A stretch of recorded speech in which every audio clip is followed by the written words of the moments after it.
एक बार की बात है, एक मूर्ति बनाने वाला आदमी जिसने अभी अभी मूर्ति बनाना सीखा था, वो अकेले एक जंगल से जा रहा था। जंगल में उसे एक बड़ा सा पत्थर दिखता है। वो आदमी उस पत्थर को देखकर ये सोचता है कि क्यों ना मैं इस पत्थर से भगवान की एक खूबसूरत मूर्ति बना लूं। उस आदमी ने अभी अभी मूर्ति बनाना सीखा था, तो वो बहुत ही उत्सुक था मूर्ति बनाने के लिए। इसीलिए उसे जो भी अच्छा सा और बड़ा सा पत्थर दिखता, वो उसे मूर्ति बनाने के बारे में सोचता। उस आदमी ने अपने बैग से छेनी हथौड़ी निकाली और उस पत्थर के पास मूर्ति बनाने के लिए बैठ गया। उसने जैसे ही उस पत्थर पर छेनी हथौड़ी से वार किया तो उस पत्थर से आवाज आई कि मुझे दर्द हो रहा है। वो आदमी ये आवाज सुनकर हैरान हो गया। उसने फिर से छेनी हथौड़ी से उस पत्थर पर वार किया तो फिर से उस पत्थर से आवाज आई कि मुझे दर्द हो रहा है।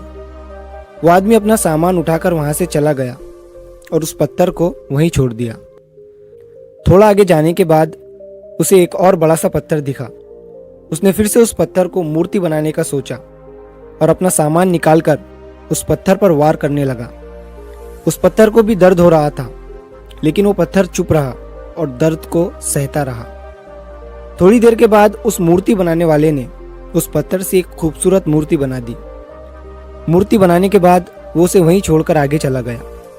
वो एक गांव में पहुंचा तो उसे पता चला कि उस गांव में एक नया मंदिर बना है जहां पर भगवान की मूर्ति की जरूरत है। तो उस मूर्ति बनाने वाले ने उस गांव के लोगों से कहा कि मैंने अभी अभी जंगल में एक भगवान की खूबसूरत मूर्ति बनाई है।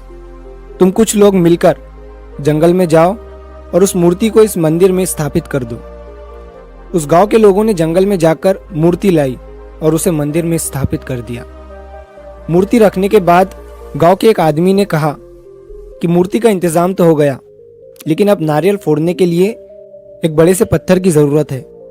तभी उस मूर्ति बनाने वाले ने कहा कि तुमने जंगल में जहां से ये मूर्ति लाई है उसी रास्ते से थोड़ा आगे जाओगे तो तुम्हें वहां पर एक बड़ा सा पत्थर भी मिल जाएगा।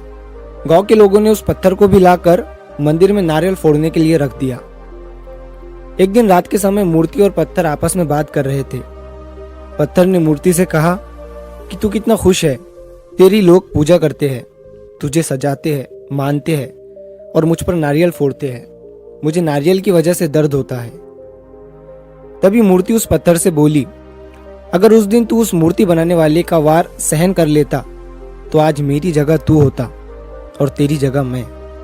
लेकिन तूने वो वार सहन नहीं किया, इसलिए आज तुझ पर लोग नारियल फोड़ते हैं और मेरी पूजा करते हैं।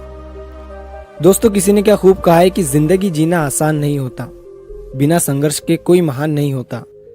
जब तक न पड़े हथौड़ी की चोट तो पत्थर भी भगवान नहीं होता। इसीलिए जब भी आपको लगे कि आपकी जिंदगी में बहुत ज्यादा दर्द है, तकलीफ है, परेशानी है, तो समझ जाइए कि इन्हीं दर्द और तकलीफ से आप में बदलाव होगा और इसके बाद आपके लिए एक बड़ा सा मीठा वाला फल इंतजार कर रहा है।